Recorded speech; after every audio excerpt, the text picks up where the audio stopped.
김윤경의 생생경제. 안녕하십니까, 김윤경입니다. 증세와 복지 논란 한창입니다. 세금을 덜 내고 복지 혜택도 덜 받을 것이냐, 아니면 세금을 더 내더라도 복지를 더 누릴 것이냐가 쟁점이죠. 일부에서는 이런 얘기도 합니다. 구조조정이 필요하다고요. 근데 그 대상은요, 두 가지 다 해당이 됩니다. 우선은 무차별적으로 지원된 무상복지를 줄이는 구조조정이 필요하다, 이런 주장이 나오죠. 그리고 반대로 조세의 구조조정할 필요성도 있다는 얘기가 나옵니다.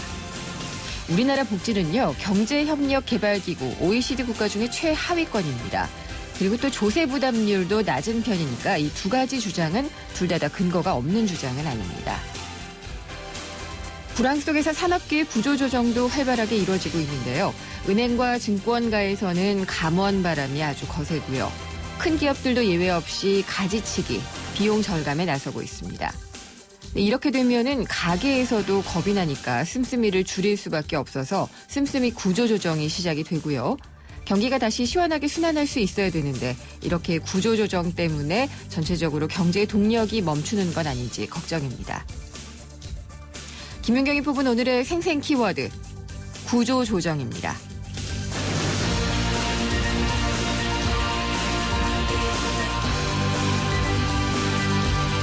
증세는 마지막 수단이고 복지 수준에 대한 합의가 먼저 있어야 재원 조달 방법을 검토할 수 있다. 지난 4일에 최경환 경제부총리가 한 말입니다. 김무성 새누리당 대표는요, 증세는 최후의 수단이다, 최후의 마지막 수단이다라고 했고요. 이에 반해서 우윤근 새정치연합 원내대표는 기본적인 복지 사항은 절대로 축소돼서는 안 된다라고 얘기를 했습니다. 조금씩 다 얘기가 다르죠.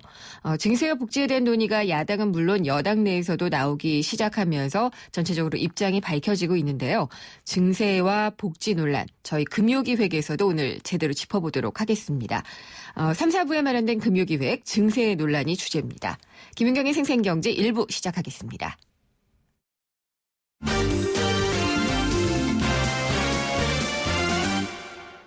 네, 오늘의 주요 경제 뉴스부터 살펴보도록 하겠습니다. 한국일보 이성철 부국장입니다. 안녕하십니까? 안녕하세요. 네.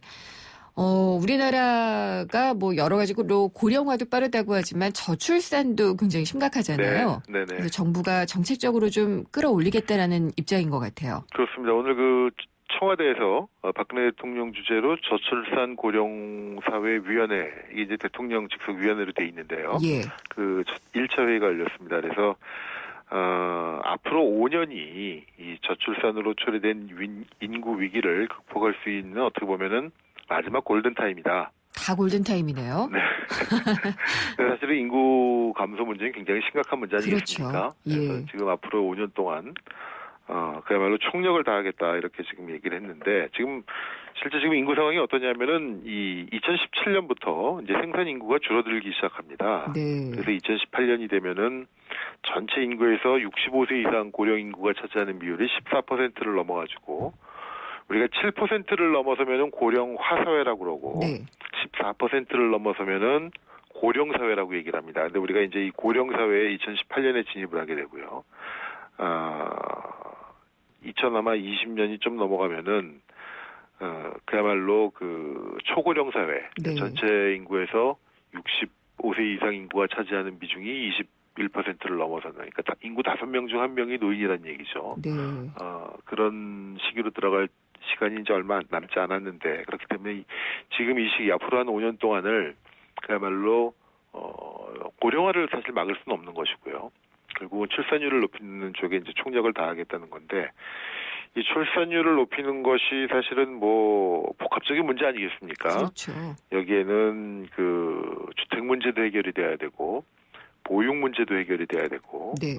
또 여러 가지 교육 시스템의 문제도 포함이 돼야 되고, 그래서 그런 쪽으로 이제 집중을 하겠다라고 했는데 막상 뚜렷한 대책이 나온 건 없습니다. 무슨 얘기가 나왔나요, 그러면? 그러니까 지금 할 수 있는 거는 예컨대 고비용 혼례 문화를 개선한다라든가, 신혼부부용 임대주택 공급을 확대한다라든가, 예. 또 주택자금에 대한 각종 대출 지원을 다양화한다라든가, 이런 부분들을 하겠다라고 하는데, 사실 이것이 지금까지 안 해왔던 것은 아니고, 해왔습니다만 마땅한 지금 대책을 네. 뾰족할 만한 그게 안 나오는 상태여가지고 어쨌든 인구 감소를 막을 수는 없을 것이고 아마 최소한 늦추는 그리고 가급적이면 그래도 지금의 인구가 유지가 되는 그렇게는 돼야 되는데 지금 우리 출산율이 1.19명입니다. 거의 한 명. 예. 1.19명. 그러니까 한 여성이 평생 낳을 것으로 예상되는 출생아 수를 우리가 이제 평균 합계 출산율이라고 하는데 이게 1.19명인데 어떻게든 이것을 2020년까지 1.4명까지는 끌어올려야 되겠다. 최소한 우리가 상식적으로 생각해도 부부가 만나서 2명은 낳아야지만 현재 인구가 유지되는 거 아니겠습니까? 근데 지금 어쨌든 1.19명이니까 네. 지금 속도로 간다면은 그야말로 인구 절벽이 초래될 수도 있는 급격하게 인구가 감소되는 그렇기 때문에 지금 여러 가지 대책을 마련한다고 하는데 글쎄요. 대책이 없는데요? 글쎄요. 이거 뭐 누차 말씀드렸습니다만 어떤 한 가지 대책으로 풀 수 있는 문제는 아니고 예. 어쨌든 지금 상태로 본다면은 뭐 좀 막연한 얘기입니다만 조금 살기 좋은 사회가 돼야지만 아이를 더 낳고 하는 이제 그런 게 돼야 될 텐데. 그게 이제 종합적으로 살기 좋은 사회라는 표현이 맞는 것 같고요. 네. 지금 여기 근데 골든타임이라고 생각하지 않는 것 같아요, 정부는. 이런 말씀 드리긴 좀 그렇지만은. 구체적인 방안을 뭐 앞으로 뭐 만들겠다라고 하는데 오늘은 이제 종합보고였고. 네. 어떤 방법이 나올지 지켜봐야 되겠죠. 고비용 혼례 문화를 개선하고 이거는 예전에 가정의뢰준칙 이런 거 생각이 나는데 네. 이 고비용 혼례 같은 경우에는 요즘 작은 결혼식들 많이 해서 네. 예, 그게 그 출산에 그다지 큰 변수가 되지는 않는 것 같은데. 그렇죠. 이것도 뭐 그냥 하나의 물론 이거는 꼭 뭐 출산 문제를 떠나서 네. 우리 사회의 어떤 고비용 구조를 깨는 예. 그런 측면에서 뭐 당연히 추진되어야 될 과제가 되겠고요. 그거보다는 일단 교육 시스템 문제, 그다음에 네. 취업 문제 이런 것들이 더 절실한 문제 아닌가 싶습니다. 보육과 관련된 지원들을 좀 현실적으로 많이 바꿔야 되고요. 그렇죠. 이 출산이 여성의 경력 단절의 가장 결정적인 요인이 되기 때문에 그럼요.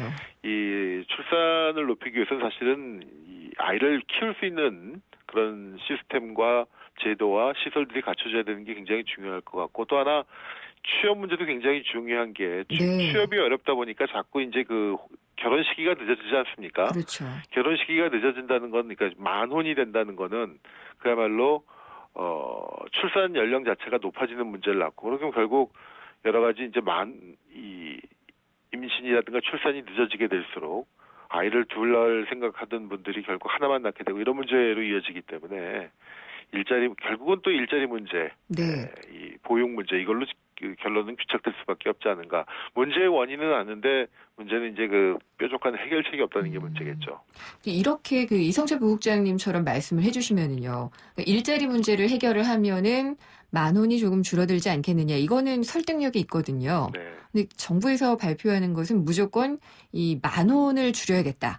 라고 얘기를 하게 되면은 정책이 설득이 안 되는 것 같아요. 그렇죠. 예. 정책 홍보에 문제도 있는 것 같기도 하고, 네. 근데 하여간에 이 저출산 문제는 경제 성장에 정말 그 발목을 잡을 수도 있는 큰 문제인 것을. 한국 경제의 가장 큰 리스크죠. 그럼요. 네. 네. 알겠습니다.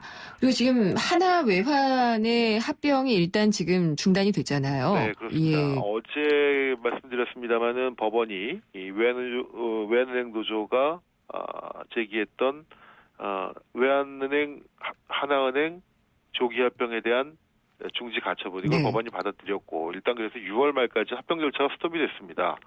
하나금융 주주 입장으로서는 뭐 예상치 못한 판결이어서 굉장히 당황해하고 있고 그렇겠죠. 어쨌든 이 합병을 인정을 하려고 했던 정부도 굉장히 당혹스러워하는 분위기인데 오늘 이 하나외환 같은 경우에 이것을 이 합병을 추진했던 관련 임원 3명이 물러났습니다. 형식은 뭐 자진사임 형태지만 사실상 책임을 물어서 경질한 것으로 지금 보여지는데요. 네. 두 가지 의미가 있는 것 같습니다. 어쨌든 이 법적인 문제로 합병 절차가 중단된 것을 사실 이게 뭐 이 양반들 책임은 아니겠지만 어쨌든 이 법적인 부분으로 때문이라도 합병 절차가 지연된 게 대해서 책임을 묻겠다는 것은 어쨌든 그만큼 조기 합병에 대한 의지는 확고하다.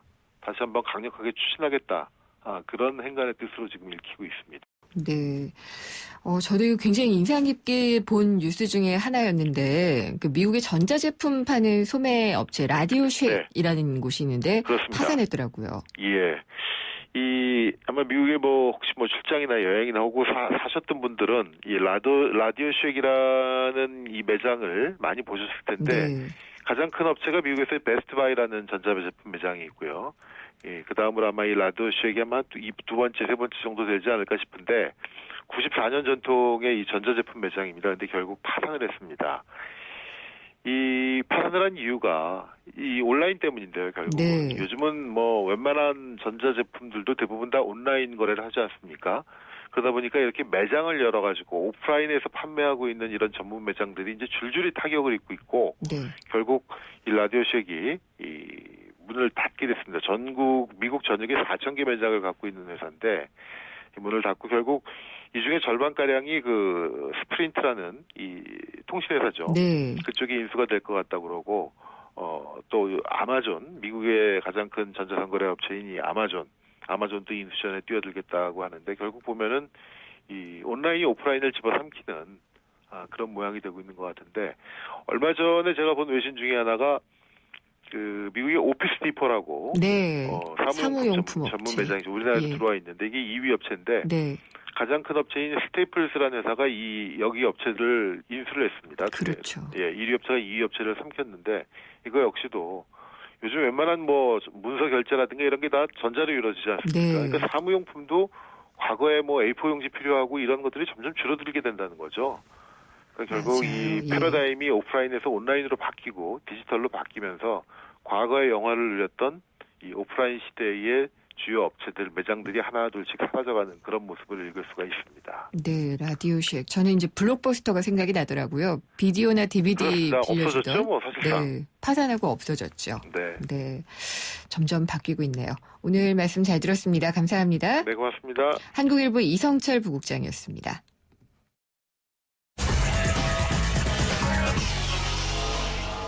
네, 증시 알아보도록 하겠습니다. 김은경의 생생경제 1부는 베러앤디퍼런트 르노 삼성 자동차 제공으로 진행이 되고 있습니다. NH투자증권 강현철 투자전략부장입니다. 안녕하십니까? 네, 안녕하십니까? 네, 오늘 금요일 시장은 어떻게 끝났나요? 네, 요즘에는 주중에는 좀 변동성이 큰데요. 예. 금요일 날은 그래도 종가 기준으로 좀 약간 오르면서 끝나는 모습이었는데, 최근 한 3주업 시작 오늘도 막판에 좀 오름세로 마감을 했습니다. 코스피 같은 경우는 소폭이긴 하지만 2.6포인트 오른 1955포인트. 그래서 네. 오랜만에 이제 1950선에 안착하는 모습이고요. 코스닥은 요즘에 상당히 좀 화랑을 보이는데 오늘도 3포인트 정도 올라서 604포인트. 그래서 이번 주 이제 600선을 돌파하면서 상당히 좀 의미 있는 한 주를 보냈습니다. 예. 그러면은 오늘의 수급 상황 같은 경우에는 좀 어땠나요? 전체적으로는 이제 외국인들이 오늘은 거래소에서도 코스닥에서도 1,500억, 한 200억 정도 주식을 순매도를 했기 때문에 네. 외국인 시각은 아직은 국내 증시에 대해서 그렇게 우호적이진 않은 것 같고요. 다만 이제 일부 증권사나 연기금에서 이제 좀 매수를 하면서 좀 그 주가가 좀 오름세를 보였기 때문에 최근 흐름은 외국인은 좀 덜 팔거나 아니면 좀 더 매도를 이어가는 모습이고 네. 국내 기관 중에서 이제 연기금 매수가 눈에 띄고 있습니다. 예, 그렇군요. 유가라든지 이런 부분이 예전만큼 지금 이제 내리지 않고 다시 또 반등을 하고 있는데, 거기에 따라서 시장의 흐름도 좀 반응을 보였죠. 네, 일단은 지난주 이번 주에 핫 이슈가 이제 유가가 어떤 날은 8% 올랐다가 네. 또 어떤 날은 7% 빠졌다가 이런 모습을 보이고 있는데 전체적으로는 가격 변동성이 아래쪽에서 좀 커지고 있어서 유가가 적어도 더 내려가지는 않을 것 같다라는 이제 기대치가 생겼고요. 네. 지금은 전체적으로 이제 유가가 좀 올라줘야 이제 유가가 오른다라는 게 경기 회복이나 아니면 이제 글로벌 수요가 좀 살아난다는 의미를 반증할 수 있어서 유가 오를 때 그동안 낙폭이 컸던 정유주나 화학주, 조선주가 국내만이 아니라 해외에서도 좀 많이 오르고 있어서 최근에 이제 유가가 좀 올랐다는 소식이 국내 네. 경기 민감 업종에 상당히 좀 중요한 이슈로 작용하고 있습니다. 그렇군요. 현대글로비스 같은 경우에 요즘 주목을 오늘 좀 받았던데 특별한 이유가 있나요? 예, 글로비스 같은 경우는 한 이제 2, 3주 전에 시장에서 상당히 좀 악재로 작용을 예. 했었는데요. 대주주들이 이제 갖고 있던 지분의 일부를 이제 시장에다 좀 내놓으려고 했었는데 이게 이제 시장에서 잘 소화가 됐으면 되는데 내놓으려고는 했는데 물량의 소화가 안 돼 버리니까 이제 사람들이 이게 언젠간 나오면서 주가에 발목을 잡을 거다라는 이제 의구심이 생기면서 최근 3주 동안 주가가 거의 한 5만 원 가까이 급락을 했습니다. 네. 다만 이제 어제 이제 이게 보통 블락딜이라고 불리는데 이제 대량 거래를 통해서 대주주 지분이 일부 기관들한테 넘어갔기 때문에 일단은 이제 앞으로 물량이 더 나올 것이라는 우려감은 희석이 되면서 관련주가 강세를 보였습니다. 네. 그 밖에 좀 눈에 띄는 업종이나 종목이 있었나요? 뭐 사실은 이제 거래소나 코스닥이란 뭐 소폭 오름세로 끝났기 때문에 업종이 눈에 띄진 않았고요. 네. 최근에 이제 실적 시즌에 은행주 실적이 굉장히 안 좋게 나오고 있습니다. 네. 지난해 연말에 뭐 일부 회사가 좀 부도가 나거나 뭐 분식 회계가 좀 불거지면서 은행들이 대규모 충당금을 설정했고 이로 인해서 이제 주가 좀 많이 빠졌는데 그나마 이제 금요일인 오늘은 은행주가 가장 반등을 많이 보이면서 그동안 이제 주가 하락세에서 좀 벗어나는 모습이 특징적이었습니다. 네, 그렇군요. 이번 주도 그냥 그저 그런 움직임이 결국은 된 것 같은데 내주에는 어떤 투자 전략 가지고 가야 좋을까요? 일단은 이제 연말하고 연초로 보면 코스피는 그나마 1800까지 갔던 지수가 1950선까지는 올라온 거고요. 네. 거래소는 사실 아직은 그렇게 뭐 유의미한 방향을 보이진 않지만 코스닥 시장이 1월 달에만 거의 9% 올랐고요. 네. 2월 들어서 지금 상승세를 계속 이어가고 있기 때문에 지금 시장의 관심은 이 코스닥이 계속 랠리를 좀 더 보일지 아니면 이제 거래소 대형주 쪽이 좀 더 이제 반등 쪽에 무게 중심이 실릴지가 관건인데 네. 일단은 뭐 어느 쪽인지는 좀 지켜봐야 되겠지만 코스닥이 이게 돈을 빌려서 주식을 하는 사람들이 굉장히 좀 많아졌습니다. 그래서 네. 신용잔고가 지금 뭐 역대 최고 거래소보다도 더 높은 상태여서 이 신용잔고가 좀 발목을 잡을 수 있어서 아마 이제 다음 주부터는 코스닥 쪽에 약간 좀 주가 네. 조정폭이 클 수 있어 보이는 한 주인 것 같습니다. 알겠습니다. 오늘 말씀 잘 들었습니다. 감사합니다. 감사합니다. NH투자증권의 강현철 투자전략부장이었습니다. 우리 집 통신 대표번호 101 TV지를 101로 인터넷을 101로 홍보이도 101로 모두 가입해 CCTV 맘카도 101로 함께 101 우리 집 통신은 101로 모두 다 해결해요. LG U+. 생생경제 1부 함께 하셨고요. 잠시 후 2부에서는 영화와 책을 통해서 경제를 알아보도록 하겠습니다. 경제영화관 시간에는 일본 만화를 원작으로 한 디즈니 애니메이션 빅히어로 통해서 경제학 속의 풍선 효과를 알아보도록 하겠고요. 경제신간 시간에는 미래 비즈니스의 화두인 사물 인터넷을 다룬 책입니다. 디스럽션, 사물 인터넷 비즈니스의 모든 것이라는 책을 소개해 드리도록 하겠습니다. 잠시 후 2부에서 뵙겠습니다. 요즘 유행하는 유태인 학습법에 하브루타라는 말이 있습니다. 두 사람이 짝을 이뤄 학습하는 옛 유태인 학습 방식인데요. 서로 짝을 지어 대화하고 토론하는 방식으로 어려운 것들을 하나하나 해결해 나가는 거죠. 그렇습니다. 어떠한 어려움도 함께하면 충분히 극복해 나갈 수 있다는 믿음이죠. 올해는 우리 이웃들의 무거운 짐들 우리가 조금씩 함께 나눠들면 어떨까요? 대한민국 모든 이들의 얼굴에서 미소가 지워지지 않도록 2015 YTN 라디오 연중기획 함께 들어요 대한민국. 올 한 해 동안 청취자 여러분과 함께 들고 함께 귀 기울이겠습니다. 한 발 빠른 경제 뉴스, 한 뼘 깊은 경제 이슈, 한 번 물면 놓치지 않는 끝까지 가는 인터뷰. 지표 MC 김윤경의 생생경제.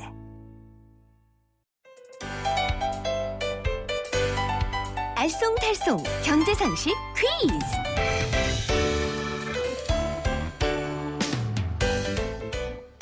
안녕하세요. 경향신문 조미덕 기자입니다. 경제상식을 재미있는 퀴즈로 풀어보는 코너 경제상식 퀴즈인데요. 정답을 아시는 분은 짧은 문자 50원, 긴 문자 100원이 부과되는 휴대전화 문자메시지 우물정 0945번, 우물정 0945번으로 보내주세요. 추첨을 통해 경제신간 그리고 생생경제에서 마련한 선물을 드리겠습니다. 퀴즈입니다. 우리가 결제할 때 쓰는 카드의 한 종류인데요. 은행 통장에 있는 돈까지만 쓸 수 있는 직불카드와 통장 잔고와 상관없이 쓰고 나중에 갚는 신용카드의 장점을 섞어 중간 형태로 만든 겁니다. 평소엔 직불카드처럼 쓰지만 은행 잔고가 떨어졌을 때도 일부 신용카드처럼 쓸 수 있고 외국에서도 쓸 수 있습니다.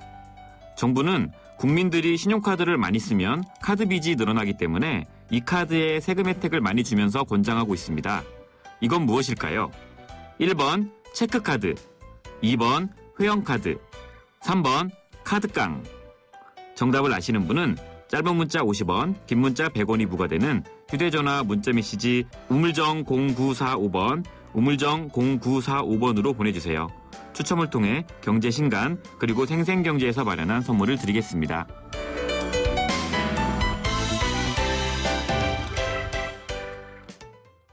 세상의 베이스가 되다 포스코 협찬으로 김윤경의 생생경제 2부 시작하도록 하겠습니다. 생생경제 퀴즈 잘 들으셨나요?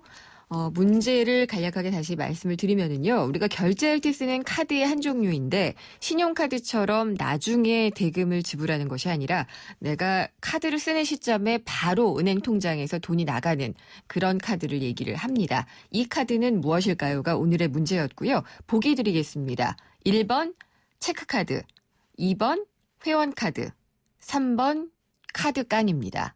1번 체크카드, 2번 회원카드, 3번 카드깡.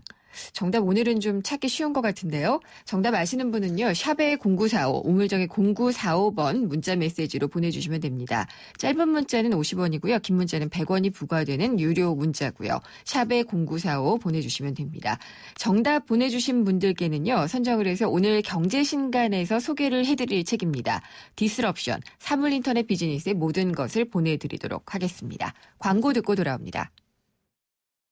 유병재의 연비제력 팁 하나. 연비의 기본은 차량 경량화, 조수석을 없애 무게를 줄여주세요. 근데 여친 생기면 단 아이서티 디젤이라면 무시하셔도 좋습니다. 놀라운 연비에 디젤의 파워까지. 탄생 더 뉴 아이서티. 15일 기준 복합 17.8km. 현대자동차. 김윤경의 생생경제. Sempre una risposta a tutto. Se voglio fare contento, Totò. Ora ti conto una cosa. 영화 속에서 경제 이야기를 알아보는 경제영화관 시간입니다. 경향신문의 박병률 기자입니다. 안녕하십니까? 네, 안녕하세요. 오늘은 어떤 영화를 준비하셨나요? 네, 그 가족 영화를 한 편 준비를 해봤는데요. 디즈니가 선보인 애니메이션 그 빅히어로라는 영화입니다. 네. 최근에 극장가에서 아마 보신 분들이 좀 많을 것 같습니다. 저 빼고요. 예, 그런가요? 예, 디즈니 영화면은 또 권선징악인가요? 네, 보통 권선징악, 또 예. 공주 이런 게 좀 독특한 디즈니식의 캐릭터가 있는데 네. 이번에도 뭐 권선징악에 좀 가깝습니다만 하지만 조금 캐릭터가 조금 더 이제 복합적입니다. 그래요? 네, 또 이제 공주는 나오지 않고요. 주인공으로 로봇이 나옵니다. 오. 네, 간호사 로봇인데요. 거기다가 네. 힐링 로봇 베이맥스가 나옵니다. 그래서 여러모로 좀 디즈니 애니메이션 치고는 좀 이채롭다라는 평가를 받고 있는데 이제 원래 원작은 마블 코믹스의 빅 히어로 6라는 게 있습니다. 그렇군요. 예, 이게 원작인데 뭐 예. 내용을 또 상당히 이제 바꾸긴 했습니다. 아무튼 이 마블 코믹스의 작품을 디즈니가 이렇게 영화한 것은 이번이 또 처음입니다. 그렇네요. 생각해보니까. 근데 이게 영화가 또 일본색 논란이 있었더라고요. 네, 빅히어로의 무대가 보면 샌프란소쿄 이렇게 네? 나오는데 어디라고요? 샌프란소쿄요. 이게 이제 샌프란시스코하고 도쿄를 섞었습니다. 영화를 보다 보면 저게 미국인가 일본인가 뭔가 좀 이게 아리까리하다 하는 부분이 나오는데 그 이유가 이제 이 샌프란시스코와 도쿄를 섞은 그런 배경이기 때문입니다. 원래 이제 주인공 이름도 사실 일본식 이름인데요. 근데 이제 우리나라에서 선보이면서는 이제 이름을 살짝 더 바꿨습니다. 어떻게 해요? 영화를 직접 보시면 될 것 같습니다. 그렇군요. 극장에 가야 되겠군요. 네, 그리고 또 재밌는 게 근데 이제 이 애니메이션을 만든 애니메이터가 이제 한국인입니다. 그래서 이제 한국인 캐릭터 이제 고고라고 나오는데요. 네. 이 여러모로 보면 디즈니가 좀 흥행을 위해서 좀 고민을 많이 했다 이렇게 보실 수 있을 것 같습니다. 한국 시장에서도 팔고 일본 시장에서도 팔고 미국 시장에서도 팔겠다. 네, 그런 것 같습니다. 내용을 좀 설명해 주세요. 예, 로봇 천재인 13살의 히로라는 아이가 있습니다. 형이 다니는 공과대학에서 이제 공부를 하려고 결심을 하는데 때마침 갑자기 화재가 나서 형이 죽습니다. 네. 형이 죽으면 뭔가 이상하다 이렇게 생각한 히로가 형이 예전에 만들었던 로봇 베이맥스와 함께 이제 형의 복수에 나선다 이런 내용입니다. 그렇군요. 베이맥스는 근데 어떤 로봇이길래 이게 뭐 간호사 이런 역할을 해주나요? 이게 사실 그 생긴 겉모습만 보면 되게 단순하게 생겼습니다. 마치 이제 마시멜로처럼 생겼고요. 네. 그냥 흰색 풍선을 머리, 몸통, 다리 이렇게 대충 붙인 듯한 아주 그런 로봇인데 타이어 그 모델 같겠군요. 네, 예전에 무슨 타이어 있었죠? 네. 거기에 나오는 게 온몸이 울퉁불퉁한 풍선처럼 생긴 그런 모습으로 이제 보시면 될 겁니다. 최근에 이제 많이 이제 광고도 되고 있으니까 슬쩍 한번 보신 분도 있을 것 같은데, 근데 이 로봇이 기능은 상당히 뛰어납니다. 환자를 딱 그 보는 순간 전신을 쫙 스캐닝을 해서 네. 어디가 나쁜지 바로 점검을 하고요. 오. 또 이제 사람들한테 통증이 1에서 10 중에서 몇이냐 이렇게 물어보면서 이제 또 처방전을 내리기도 합니다. 네. 이제 그 외피 재질이 이제 탄소 섬유로 만든 비닐이다 이렇게 설정이 되어 있습니다. 또 뭐 충전용 로봇이라서 배터리가 딱 소진이 되면 곧바로 힘을 쓰지 못하는 아주 여러모로 좀 설정이 좀 독특합니다. 근데 이제 이런 로봇이다 보니까 이제 전투용 로봇은 되지가 않는데요. 그러니까 이제 히로가 이 로봇에다가 수트를 씌우는데 네. 거기에 이제 아이언맨과 또 비슷한 그런 느낌을 좀 줍니다. 그러네요. 아이언맨 로봇 같은데. 네. 근데 풍선 같은 로봇이라고 하면 되게 재밌네요. 근데 영화상에서도 보면 뭐 풍선맨이냐 이렇게 네. 부르는 장면이 나오는데요. 그리고 보통 우리가 로봇이라고 하면 좀 뭔가 터미네이터, 뭐 로봇캅 이것처럼 좀 딱딱하고 차갑다 생각을 많이 하는데 이 로봇은 좀 독특하게 펭귄처럼 뒤뚱뒤뚱 걷고요. 네. 우둔하기도 하고 또 이제 위험할 때는 그 환자를 그러니까 사람들을 끌어안기도 하고 아픈 사람도 이렇게 살짝 이제 허그를 해주면서 마음을 진정시켜주는 네. 아주 따뜻한 그런 로봇입니다. 그러니까 정말 간호사 로봇, 헬스케어 로봇이라는 느낌을 주기 위해서 좀 이렇게 만든 것도 같네요. 네. 근데 이 영화에서는 어떤 경제 이야기를 찾아보셨나요? 네. 이 영화 보면 이제 히로가 베이맥스에게 수트를 입히는 장면이 나오는데요. 이 팔다리와 머리에 수트를 쫙 밀어넣으니까 갑자기 엉덩이가 툭 튀어나옵니다. 엉덩이에 예. 또 수트를 딱 집어넣으니까 이제 배가 또 툭 튀어나오고요. 애기들 옷 입을 때도 그런데. 맞습니다. 그래서 이제 네. 몸에 이제 간신히 다 끼워 맞췄더니 네. 갑자기 이제 베이맥스가 이렇게 기지개를 쫙 펴니까 예. 터져나가 버립니다. 이렇게 이제 풍선 한쪽을 누르면 다른 쪽이 튀어나오는 거. 이 사실 경제나 사회 쪽에서도 많이 나오는 얘기인데요. 한쪽 문제를 해결하니까 다른 쪽에서 문제가 발생하는 것. 네. 좀 풍선 효과를 좀 설명을 할 수가 있을 것 같습니다. 이거 우리 경제에서도 많이 보이는데요. 그렇죠? 네, 맞습니다. 최근에 뭐 가계대출 문제 심각해지니까 금융당국에서 은행권 대출을 줄여라. 네. 좀 그렇게 이제 얘기를 했더니 대출자들이 결국 고금리 사채 시장으로 몰려가면서 방법이 없으니까요. 네, 가계빚이 더 나빠지는 그런 상황이 벌어지게 됐고요. 2000년대 중반에 보면 강남 집값이 너무 뛰니까 강남에 재건축을 못하게 하는 그런 제도를 시행을 했습니다. 그러자 그 수요가 인근 지역으로 확산이 되면서 강남의 지역으로 또 집값이 뛰어버리는 그런 상황이 벌어지기도 했고요. 수도권 그린벨트 내 혹은 이제 그 인근에 공장을 짓지 못하게 했더니 이들 공장의 상당수가 또 농촌으로 몰려가서 또 농촌 환경을 엉망으로 만드는 그런 일도 벌어지고 있습니다. 네. 풍선 좋은 건데 풍선 효과라 그러니까 꽤 나쁜 걸로 되네요. 근데 이 담배의 풍선 효과도 있잖아요. 네, 최근에 그 담배값을 인상하면서 생기는 풍선 효과 여기저기서 나타나는데요. 네. 이 담배 끊게 하겠다, 혹은 뭐 또 세수 측면에서 이제 담배값 올렸더니 갑자기 이제 담배 사재기가 발생을 했었고요. 특히 최근에 면세점 내에서 담배가 그렇게 잘 팔린다고 합니다. 네. 뭐 가격이 뭐 절반밖에 안 하니까 당연히 이제 뭐 이렇게 사람들한 인기가 많을 수밖에 없고요. 또 아마 최근에 보면 전자담배 판매하는 곳이 되게 많이 생겼습니다. 그렇죠. 이것도 결국 이제 담배 인상의 일종의 풍선 효과다 보실 수가 있을 것 같고, 또 음식점 같은 데서 완전 금연을 하겠더니 직장인들이 점심 때면 건물 밖으로 우르르 나와서 또 담배 네. 피는 그런 경우도 있는데요. 이것도 역시 보면 이제 금연의 풍선 효과다 이렇게 보실 수가 있을 것 같습니다. 네. 근데 이게 이런 얘기도 있어요. 비정규직을 보호하기 위해서 2년간 고용을 하면은 정식 직원으로 바꾸도록 했잖아요. 네. 근데 이게 또 풍선 효과를 일으키는 경우가 있죠.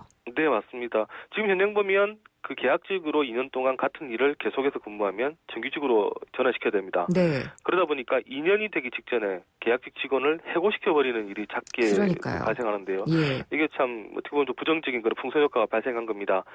그러니까 최근에 이제 정부가 이 비정규직을 보호하겠다 하면서 낸 게 4년간 계약직을 할 수 있겠다. 네. 이런 지금 대책을 낸 준비를 하고 있다 얘기를 하는데요. 이게 또 맞는 말인지 또 사실 또 잘 모르겠습니다. 이렇게 되면 4년짜리 결국 비정규직만 양상을 하는 거고, 그러면 뭐 굳이 기업 입장에서는 정규직을 채용할 필요가 없을 정도로 돼버릴 텐데요. 이런 문제가 생기는 거고 또 보면 2년 근무를 하더라도 연속 근무를 안 시키면 되니까 네. 또 쪼개기 계약도 많았습니다. 그렇더라고요. 네, 예. 6개월이나 1년 정도만 일하게 하고 잠시 그만두게 한 다음에 또 다시 또 계약을 하게 하는. 그래서 이제 또 정부는 이런 쪼개기도 금지하겠다라고 얘기하는데 또 우리가 또 예측하지 못한 어떤 또 풍선 효과가 발생할지 모를 일입니다.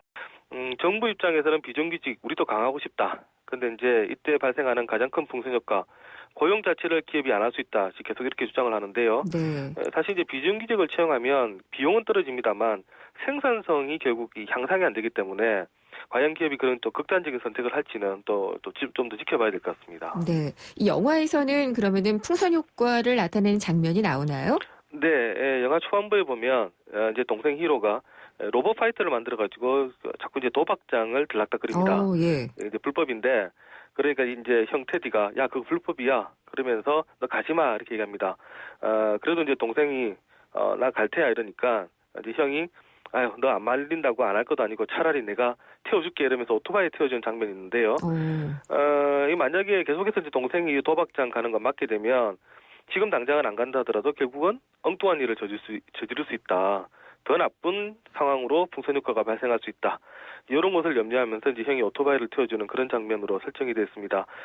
사실 이제 그러면서 이제 데려가는 게 공과자에게 데려가면서 너의 이제 로봇을 만드는 네. 재능을 여기서 마음껏 발휘해봐라. 이러면서 이제 풍선 효과가 발생하지 않도록 어떤 길을 하나 더 주는데요. 사실 풍선 효과 중에서 가장 잘 일어나는 게 이런 사행 산업이죠.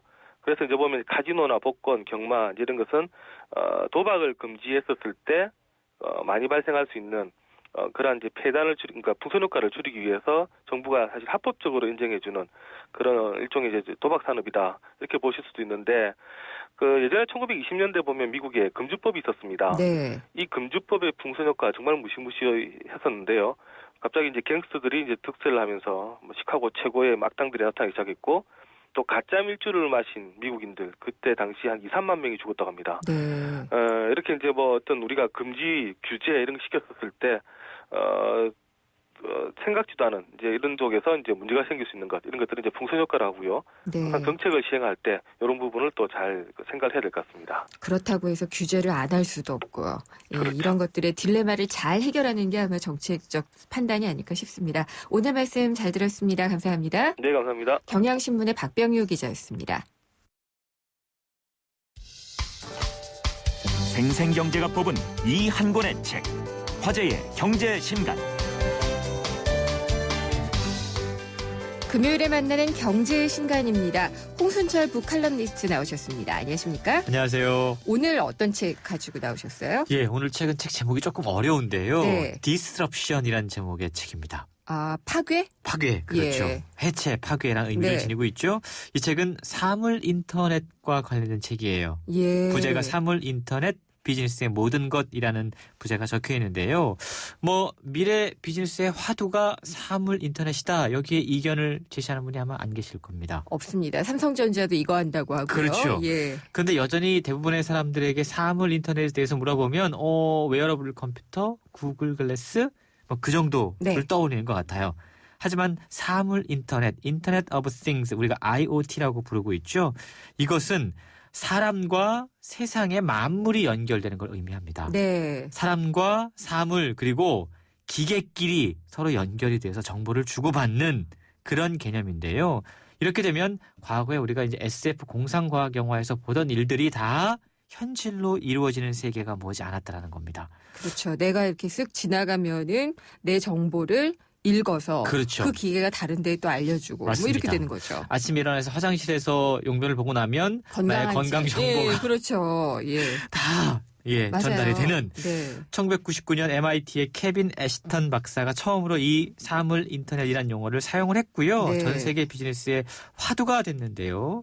전기 자동차, 전기 선박 등을 개발하는 미국의 상장법인 레오 모터스의 최고 경영자인 이 책의 저자 강시철 씨는 예. 자신을 학자이면서 기업 기업가인 반달의 삶을 살고 있다라고 소개하면서 예. 사물 인터넷 세계의 진면목을 보여주겠다라고 책을 통해 자신 있게 이야기하고 있습니다. 이분은 그럼 한국 분이신가요? 한국 분이세요. 아, 특이하네요. 예. 근데 반달이라는 의미가 저도 뭔가 좀 이렇게 찾아봤더니만 네. 영화 범죄와의 전쟁 보신 분들은 아시겠지만 최민식 씨가 일반인도 아니고 그렇다고 건달도 아닌 반달 캐릭터로 예, 활약을 해요. 네네. 네, 그걸 본따서 자신도 기업가이면서 동시에 학자로서 참 욕심이 많으신 거죠. 이 양쪽을 다 잘하고 결합시키기 위해서 최선을 다해 살고 있다라고 이야기를 하고 있더라고요. 네. 그래서인지 책에 소개된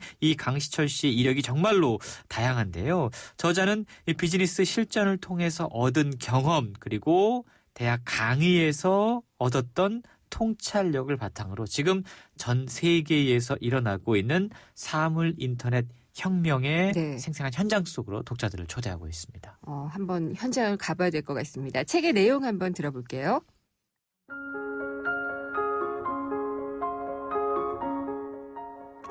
이 요술 지팡이는 바로 대시라는 사물 인터넷 주문 기기다. 아마존의 작품이다. 세계 최대 온라인 상거래 기업 아마존은 2014년 4월부터 음성과 바코드 인식 상품 주문 기기 대시를 통해 상품 주문을 받기 시작했다. 대시는 길이 16.2cm, 두께 2.9cm의 막대형 기기로 음성과 바코드 스캔으로 인식한 상품을 와이파이를 통해 자동으로 아마존 계정 장바구니에 담아준다. 그 뒤 사용자가 스마트폰, 태블릿 PC 등으로 아마존 사이트에 접속해 주문 승인과 결제를 하면 배송이 된다. 신선식품 배달 서비스 아마존 프레시로 생필품 유통시장을 공략 중인 아마존은 아마존 대시를 사용하는 고객이 과일, 유제품, 화장지, 비누 등 50만 개 상품을 주문하면 당일이나 2일 배송해준다. 대시의 조작법은 어린애들도 사용할 수 있을 만큼 쉽고 간단하다. 대시는 사물 인터넷 커머스의 초보 단계 서비스다. 궁극적인 사물 인터넷 커머스는 인터넷에 연결된 사물들이 스스로 학습하고 판단해서 사용자를 대신해 상품을 주문한다. 즉, 기기가 주문의 주체가 되는 것이다.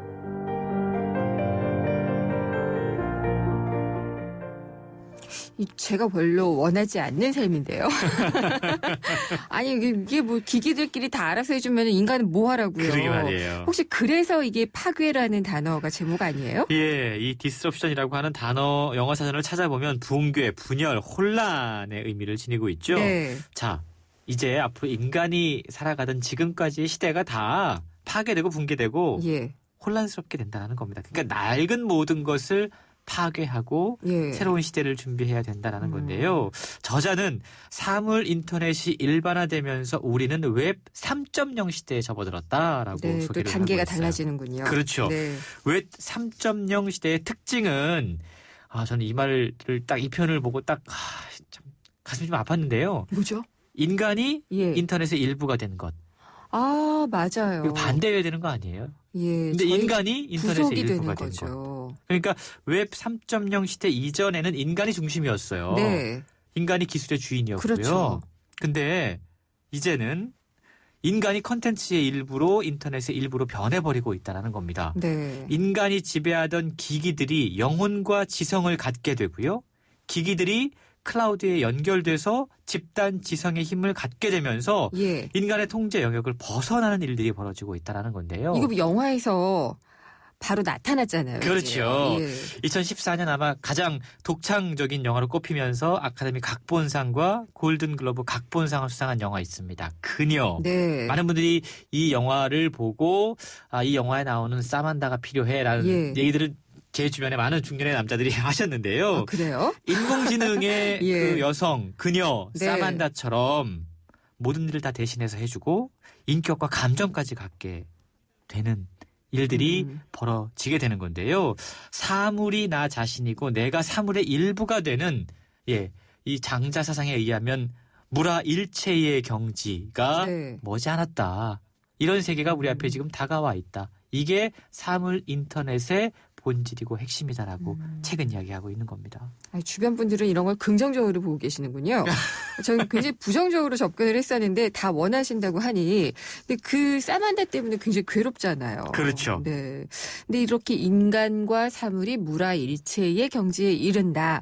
걱정이 저는 많이 앞서는데 어떻게 보시나요? 물론 걱정도 되고요. 예. 또 긍정적인 측면도 분명히 있을 겁니다. 뭐 예를 들자면 긍정적인 변화를 하나 꼽아보자면 이제 네. 금요일 오후가 되면 사실 이 많은 분들이 이 교통체증 이 예. 지금부터 아마 시작되고 있을 겁니다. 그렇죠. 이제 지방에 예. 나가시거나 이런 분들이 그것 때문에 상당히 시달리게 되는데 사실 사물 인터넷이 정착되면 이 문제가 너무나 쉽게 해결될 수 있다는 거예요.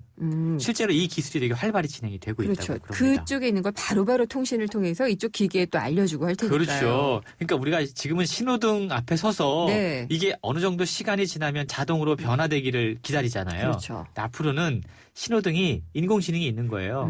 자기가 판단을 해서 네. 사람이 많이 기다렸네 바꿔주는 겁니다. 예. 신호등이 실시간으로 도로에 대한 상황들을 파악하게 되고 차량 번호판의 인식 시스템과 비디오 카메라에 모든 것들이 다 인터넷이 연결이 되면서 서로 기계끼리 소통을 하는 거예요. 네. 그렇게 되면 실시간으로 교통사고의 돌발 상황을 예측하고 파악하고 해결해서 교통체증을 해결할 수 있고요. 체증만 해결되겠습니까? 가만히 앉아 있으면 목적지만 입력하면 네. 자기가 알아서 그냥. 그 무인차가 이미 개발이 됐잖아요. 그렇죠. 예. 실제로 이러한 인공지능 교통신호 컨트롤러가 네. 토론토의 시내 중심부에 있는 60개의 교차로에서 이걸 시험 가동해보니까 네. 40%의 교통체증 감소 효과를 가져왔다고 그래요. 근데 이 기술이 정말 더 발전되고 정착화되면 네. 우리가 굳이 운전을 할 필요가 뭐가 있겠고 예. 더 이상은 교통체증에 걱정을 할 필요가 없는 그런 세상이 올 수도 있는 네. 측면이 있다라는 거죠. 근데요, 이렇게 되다 보면은 이 무인차가 사고를 내면은 누구의 잘못일까요? 그렇죠. 예. 이런 맞습니다. 제도의 문제가 아마 이게 좀 약간 시간 지체가 생길 수 있어서 그런 혼란이 좀 걱정이 되기도 해요. 근데 이제 이렇게 바뀌게 되면은 인간들의 삶이 많이 바뀌고 특히 이제 우리가 소비자들이 많이 바뀔 거라고 얘기를 하잖아요. 맞습니다. 어떤 것들이 어떻게 바뀔까요? 예, 이제 이 책을 통해서 저자는 일반 개인들이 사물 인터넷 시대에 어떠한 준비를 해야 되는지 그리고 사실은 그것보다 더 지금 전 세계의 주요 기업들이 사물 인터넷과 관련해서 어떠한 노력들을 하고 있는지를 보여주면서 국내 기업들에게 네. 보다 좀 자극을 주려는 측면이 좀 있는데요. 저자는 이러한 변화 가운데 소비자 혁명이 일어날 것이다라고 이야기를 해요. 네. 지금도 많은 분들이 이제 컨슈머하고 프로슈머를 결합해서 프로듀서를 합쳐서 그렇죠. 프로슈머라는 용어를 많이 쓰죠. 그렇죠. 근데 이제는 이 커넥팅과 컨슈머를 합쳐서 커넥슈머라는 용어가 탄생될 거라고. 이건 어떤 개념으로 보면 되죠? 사물과 완벽하게 연결된 소비자의 등장입니다. 걸어다니면서 그냥 저거 사고 싶네 생각하면 알아서 집에 배달돼 있는. 그럴 수 있을 것 같네요. 그렇죠. 예. 근데 주목할 만한 부분은 인간 고유의 본성을 닮아가는 방향으로 기술이 진화하기 때문에 첨단 기술과 과학 발전에 인간의 중심이 될 것이다. 그리고 네. 인문학의 중요성이 강조될 것이다라고 저자는 진단을 하고 있습니다. 그러니까 오히려 기술과 과학이 발전할수록 그렇죠. 인간에 대한 탐구는 늘어날 것이다. 맞습니다. 예. 그리고 또 한 가지 주목할 만한 변화는 이렇게 변화된 커넥슈머들과의 어떤 마케팅을 위해서 철저히 개인화된 홍보를 펼쳐야 된다라고 이야기를 하고 있는 이를테면 거죠. 어떤 게 개인화된 홍보일까요? 우리가 한 사람 한 사람에게 꼭 맞는 맞춤형 마케팅을 할 수 있다는 겁니다. 예. 그러니까 고객과의 교감을 추구할 수 있게 되고요. 채널도 다양해지고 시장도 세분화되면서 각 개인에 맞는 1대1 마케팅이 가능해질 수 있는 시대가 지금 오고 있다라고 이야기를 하고 있고요. 네. 또한 이 책에서 더욱 강조하고 있는 부분은 지금 전 세계의 주요 IT 기업들이 어떠한 사물 인터넷 전략들을 지금 표방하고 있는지를 보여주고 있는데요. 구글이 계속해서 지금 로봇 기업을 인수하고 있다거나 뭔가 다른 어떤 IoT 관련 기업들을 계속해서 인수하고 있습니다. 페이스북은요. 증강현실 기술 업체를 인수하고 있고 활발하게 사물 인터넷 기술과의 결합을 시도하고 있습니다. 그리고 음성 인식 장치인 시리에 이어서 웨어러블 기기인 애플워치와 애플페이 나아가 홈키트를 발표하면서 지금 애플은 사물 인터넷 비즈니스에 열을 올리고 있다라는 거죠. 네. 자, 이러한 세계적인 IT 기업들의 사물 인터넷 전략과 맞서서 우리나라 기업들은 과연 무엇을 어떻게 준비해야 되는지 네. 그 과제 또한 책을 통해 질문을 해주고 있는 겁니다. 오늘 책 소개 잘 들어봤습니다. 홍순철 북칼럼니스트였습니다. 감사합니다. 고맙습니다. 해피 쉐리 뉴 이어. 온 가족이 모이는 설 연휴. 쉐보레와 함께 기분 좋은 귀성길 되시라고 2월 한 달 쉐보레를 구입하는 모든 분께 최대 120만 원의 풍성한 할인 혜택을 새해 선물로 드립니다. 전시장 및 홈페이지 참조, 일부 차종 제외. Chevrolet, find new roads. 시흥 105신도시의 세 번째 호반이 찾아옵니다. 교육, 교통, 쇼핑, 자연을 한 번에 누리는 중소형 대단지 브랜드타운.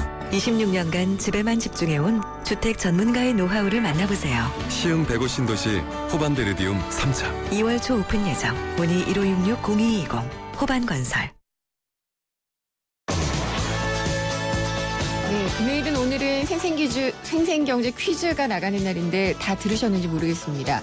오늘 퀴즈 문제는요. 우리가 결제할 때 쓰는 카드의 한 종류인데 은행 통장에 있는 잔고만큼 사용할 수 있는 카드를 말합니다. 이 카드는 무엇일까요가 오늘의 문제였는데요. 답으로들 많이 주셨어요. 6517님 연말정산에 혜택을 많이 준다고 해서 저도 신용카드보다 이 카드를 주로 쓰고 있습니다. 라고 얘기를 하셨고요. 5341님은 임신했을 때 받은 고운맘 카드도 이걸로 계속 쓸 수 있다고 하네요. 1번 체크카드, 2번 회원카드, 3번 카드깡. 이 셋 중에 골라주시면 됩니다. 정답은 5시까지 휴대전화 우물정의 0945번으로 보내주시면 됩니다. 저는 4시 뉴스 듣고요. 생생경제 3부에서 금요기획으로 만나 뵙겠습니다.